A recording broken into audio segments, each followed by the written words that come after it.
Hello there and welcome to this vlog of August 2023, and today's episode is going to be on this fine work, a little bit of an analysis and a critique, although I do love this book, of campaign operations. Before I get into that though, I just want to give a very quick channel update. So you'll have noticed last week I missed a regular episode. I usually put episodes out on Friday. I just ran out of time, unfortunately. I was recording with DFA, so we're recording season 2 of Jump Point now over the next several weeks. We obviously, we're all pretty busy, and summer's much quieter than usual, so we're going to record them all across August, September, and then we'll have a full itinerary of episodes going well into next year. So my recording space at the moment is, I nearly got a chance to do an episode last week, but I had all the DFA banners up and all my kind of setup is different for them, and it just was getting too convoluted, so I just stepped it over. There might be some further disruption to this channel, which honestly, and I don't think anyone would have any issues with this because this is just a tiny channel, so I don't think any of you are hanging your hat on my Friday episode, put it that way. But, if you do see one that's just randomly missing, it will be because of the DFA factor. I should say I still am committed to doing this, and I still love the free form that I do here. Obviously I don't do any editing, I just pick a topic and discuss it. So it doesn't take me long to do or to research, but obviously my focus, because I kind of formally, work with DFA, that has to kind of take priority. Next year, then, I'm getting quite a bit of work done on the house. So I'm getting a garden room extension, which is going to be quite big. They're doing some of the pre-work on that over the next few months. That really impacts on recording as well, because, if there is drilling or anything else of that nature, I can't obviously record. My neighbours are kind of doing work on their place as well, so I've kind of got these little pockets where I can record up in this room, which is kind of my one of my front bedrooms. So I will do my best is what I'm trying to say here, to kind of keep to the regular format of the Friday release, but a lot of it for me depends on just my mood. Sometimes I mean when the Kickstarter was ongoing, I was doing 3 videos a week because there was so much to talk about. I think at the moment we are in a little bit of a betwixt and between space with BattleTech, because we're still kind of getting word on whether the Kickstarter will be early next year or mid next year, or we have no idea yet. And I think we raised this, Aaron and I raised this, I think on a one of the Jump Point programs. We said it's you can get BattleTech out when you're a content creator, because there's only kind of so many things you can do that's a hot topic, and then you're just well, yeah, my creative ebb is at a low or whatever. So rather than kind of do something that I feel I'm just doing it for the sake of it or just to fill time, if I do a lore video, I like to do something that's a little bit abstract and weird. I did the series on the weird and wonderful things within BattleTech, so kind of going outside of the regular House Steiner, Capellan kind of format, and delving into weird stuff or to theory. And to do that, I really kind of need time to kind of sit and read and speak to community members and get some ideas on what I'd like creative direction I want to go in. So with the best intention of the world, I was intending on doing that kind of thing over summer, but then Aaron, Tom and I decided that we'd actually jump into Jump Point, no pun intended, in summer, just to get that underway and recorded when we've all got the time to do it. So a topic that I think this will kind of keep me in YouTube videos for several weeks, campaign operations. What I wanted to do is kind of do a bit of a deep dive on this. So this is going to be one of a series of videos. I'm going to have to be careful how I say this though. I want to get the messaging correct, because it's going to sound quite salty, I think, or that I've got an issue with this book. just before we even get underway, I just want to say this is by some way, I think, the best like rule book. So to obviously it's a rule book with a small r because it's a campaign operations book. So it's not how to play the actual game on table. It's kind of all the micromanagement of your unit or merc group or pirate force or whatever else, and all the kind of underlying math behind that, and how to kind of like build, even like you can build planetary systems in this book. It goes into like really like high levels of depth, and I just want to put it on record, like as the first thing that I say about this is that I have such admiration for the people that did this. It is an incredible level of detail, and it's so rich, and it gives you such for want of a better term, a real understanding of what it would be like to run a mercenary force. There is nothing like macro about this at all. It's all very, very micro. I mean, you have to manage how much fuel your like dropships have, and like fuel for your vehicles and ammo for your mechs, and how many administrators you've got on the kind of payroll, and how much salary you pay them, and how many mech techs you have, and it just goes on and on and on. And if you are that way disposed, if you like the micromanagement of, you could run a campaign using this book for years and years, like with your friend group or your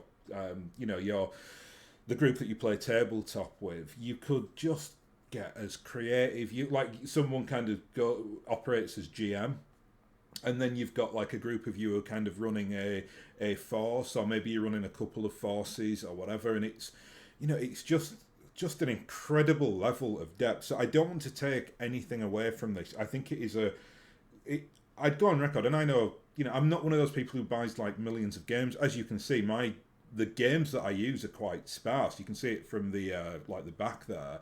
But when I go into a game, I go into it full hog. So I kind of get everything. And I can tell you, as someone who plays like modern games and games from the 80s and games from the 90s, this is the most impressive thing I've ever come across. It's just a mass achievement. It's wonderful. It's actually quite like, unlike a lot of the source books, I find this one that I can just pick it up and read it. Like, it's just so much in it, and there's so many, it gives you so many good ideas. It's just really fantastic. And even if you don't want to play campaign operations, I'll kind of give it a bit of a plug for just go and get it, just to read it, just to kind of appreciate the depth of the analysis. And I mean, it's quite a thick book, as you can see. I mean, it's obviously, these are the rule books for BattleTech are quite big anyway, in that, they're not just like little pamphlet size. They're like, and it's just full of like waves of copy and tables, as you would expect in any BattleTech book. I mean, they're all full of tables, but this one in particular just goes into just an incredible level of depth. But what I wanted to discuss today, and then what I'll do, I'll kind of run down a format in terms of how the next few videos will work on this, and what direction I want to go in. But before I do that, I kind of want to give it a critique as well, and I'm going to look at this with the eyes of a modern audience, and that's quite important to say. So I'm not, if you were brought up playing this game, if you read the first iteration of campaign operations back in the 90s or whenever, and you understand everything in here, and it's just second nature to you, and this is what you know and this is what you like, then absolutely, that's wonderful. And I'm kind of in that bracket to some extent, because I read this like quite early on and understand a lot of the metrics and the charts and the tables that you need to understand to now to do this. I don't go into mass levels of depth, so I can't proclaim that I've ever created my own planetary system. But I know kind of the basics behind how to, start up a mercenary force. And I've kind of my kind of hobby journey, and you can see the dust counters like above my head, which when the next Kickstarter comes out, there will be a full 5-battalion regiment of the dust counters. So I think I touted it up the other day. There's going to be 210 miniatures, of which about 100 and 150 a max, something like that. So yes, quite big for one like group. But my kind of intention was always to make a regiment of mercenaries, which is that's my kind of in universe creation, and I wanted to be able to like just go off the shelf. And if I wanted to kind of play this as a if I find a gaming group that want to do campaign ops, I can run it. I can basically just start with a lance from like the dust counters, and I've got like 210 units to pick from, and they're all kind of in the same color systems. They've all got the same. I mean, I've kind of. I mean, I dread to think the cost that it is, because I've even got like the decals of the dust counters emblem, which is the like the logo that you'll see on the YouTube channel, that I then use. Or it's the actual thing is then on the dust counter mechs and vehicles. They ain't cheap. Well, they're not massively expensive, but like you have to get them, like specially made to do that. So what I'm saying is like it all fits together. It's all nice. It's all codified, and I can then do what I want with it. So if I was doing campaign ops, I can just pick 4 mechs from that group, and it's obviously I've gravitated towards the mechs and the units that I like and like to play, and then voila, I can just run that. And if I'm playing it, let's say you play like campaign ops over 6 to 12 months with people, and we're doing like the dust counters, but after 8 months you might have 2 companies or a battalion, and you can just keep picking off the shelf. That's how I like to play BattleTech personally. I know a lot of people who play more on the competitive level, they're going to go on like master unit list and create their own force, and then they're going to collect that force, paint that force, and play that force. I like to do it much more, I suppose, like grandiose scale than that, which is to kind of create the regiment. Or there will be the regiment eventually next year, hopefully. Well, when we get the Kickstarter, it will be complete. It's probably going to take me another year to paint it, although I'd imagine, because there's a lot more work to do. Maybe not a year. I think I'd probably concentrate on the dust counters first, and then I'd do the rest of the forces. But, long story short then, not that there ever is a short story with me, but this is the like the guide that I then use to create.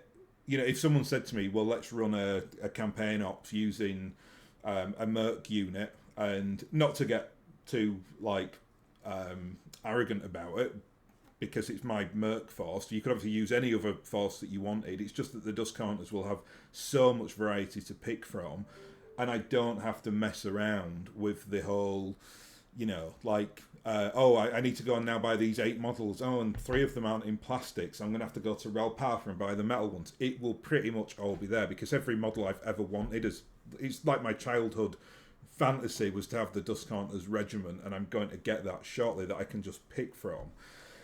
And campaign ops will then become, I think, it's very important for me now, because I still play using a lot of this system. If you kind of want to link together like scenarios, it's a wonderful way to do that. It's like a long format of tabletop play. But I've been like thinking, especially now that I'm down in Nottingham and I don't know, I mean, I've been so concentrated on work and the house that I've not really kind of got out there yet to meet any gaming groups. But eventually I will, and Nottingham is the kind of the heartland of gaming in Britain, as you would expect, because it's where Games Workshop are based. So when that happens, and I'll kind of, maybe I will introduce people to BattleTech, maybe they will, already be into BattleTech. But up in, where I used to live previously, I didn't find any BattleTech players up there. I was introducing everybody to BattleTech. And a few people who really liked it, who kind of got into it of their own volition, then kind of said to me, how do we link together missions? Like, we think that this is such a rich universe. Can we do something more elaborate? And I kind of let them borrow this book, and both of them came back to me and said, it's too much.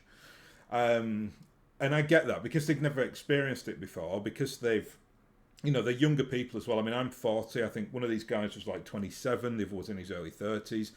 And that generational gap is quite significant. Like, I come from a world where I just wasn't brought up on computer games. I was brought up on tabletop, because that's all there really was. I mean, I don't come from a like a rich background. I had like I think I had a Mega Drive when I was a kid, but that's all I had. Like some kids will have had all the consoles, and at my age now will have been brought up on computers. I wasn't. I kind of was playing things like Axis and Allies more because it was, much more affordable. It's just one game that you buy and then you can play it to death. Whereas with computer games, you complete it maybe after, a few weeks, or you get bored of it, and then you pestering your parents to buy you another computer game. So I grew up on them, and I kind of come from this world where I'm used to this level of depth.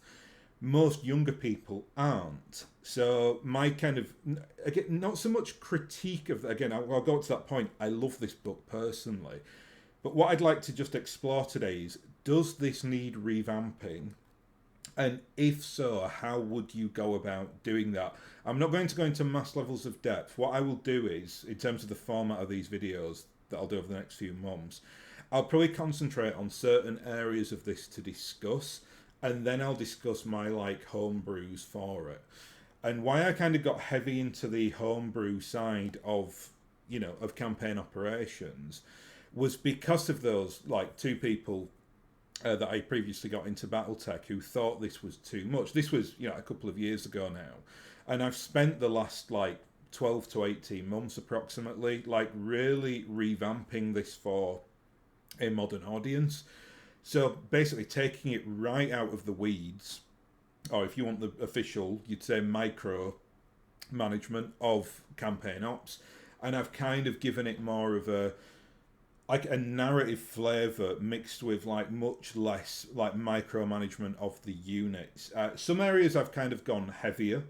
I think that if you can manage how many people you've got on your books, and I don't think that this goes into enough detail on that. I would like to see things like catering and marketing people and procurement experts and things like that. You are proper running a company. In this, they basically just call it admin. I've created a system for all manner of crazy things. And I think that gives it a lot of flavour, and it's quite easy to manage as well. So the system in here is quite easy to manage for personnel. But I just think if you're playing this, you're going to be playing narrative. You might do competitive games when you're actually on the tabletop, but in terms of the wider thing, it's going to be wholly narrative, because you have to decide what force you've got, what time period you are in, and then you are building a story. It's almost it's like RPG in small case, right? It's not Dungeons and Dragons-esque, but you're kind of managing if you are, say, the battalion commander of a Davian force, you're kind of doing the micromanagement to make sure all the repairs are correct and that you've got the right personnel on the books and that you're basically keeping within in the black when it comes to your finances and operational management and things like that. But I think that for new players, and I emphasise that again, for new players, this is really hard work. The one way you can get around it, and this is a very good workaround, but it's something that we are very lucky to have, is that if you go and get Mech, Mech has a campaign operations management system, which now I don't use that because I quite like doing the kind of Excel paper and pen format for this, but I do know that it is a thing, and I believe you just kind of input the data and then you can input the results. So how much damage a mech has or whatever, and it will basically do all the calculations for you. I think that's the case anyway.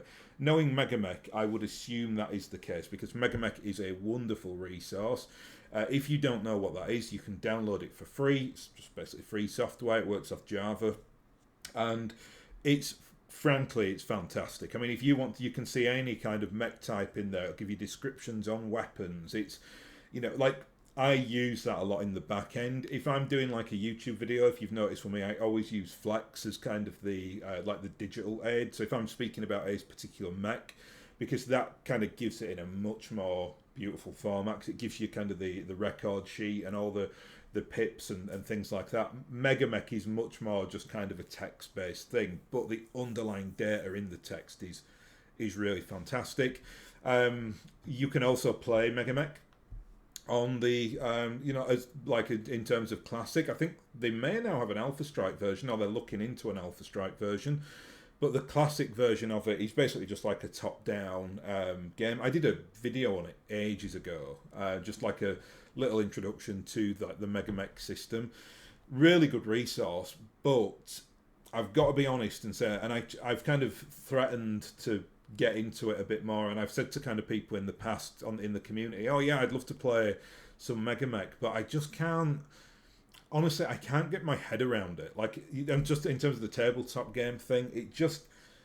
I feel like I need to be able to see it to do the tactical side of it, and not that I'm like an uber competitive player or anything, but just the way that, because the graphics aren't great on it, and it's not, again, no reflection at all of the people who designed it, because it's, they're all volunteers and they do a brilliant job. I mean, thank God for those people.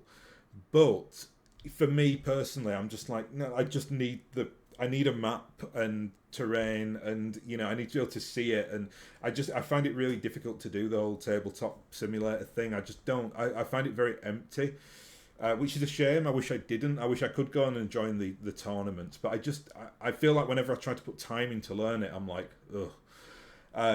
Anyway, going back to topic. So campaign ops, if you want to kind of run this as is, like vanilla variant, then just go and get onto Megamech. I think you can do it on there. What I'll do though is, again, I'm not gonna. I mean, we're coming up to like 20 minutes now, so I'll probably wrap this one up relatively shortly, because this was just going to be an intro to me doing this and giving a bit of a plug to campaign ops. I'll probably get like a shared file system somewhere, and a lot of people have asked me this historically, to kind of put my forces in there. It's just something, I don't know why I've never done it. I can't call it laziness, because I'm not in the slightest bit lazy. I think it just keeps kind of getting omitted from my mind. But what I'll do is I'll create some kind of file share platform, and then I'll dump all my kind of rule sets and homebrews and forces in there, just if anyone wants to have like a nosy, and I'll update them when I update them. And on my kind of homebrews, and again, going back to like the issues that I find with campaign operations, if that's how you want to put it, it's very analytical and it's very math based, but I feel like it loses some like personality in the force. Now, your counter argument that would be, playing the game is what gives you that personality. So if you're using a pirate like Robin Hood-esque force who go around like robbing from the rich and giving to the poor, that is the flavour.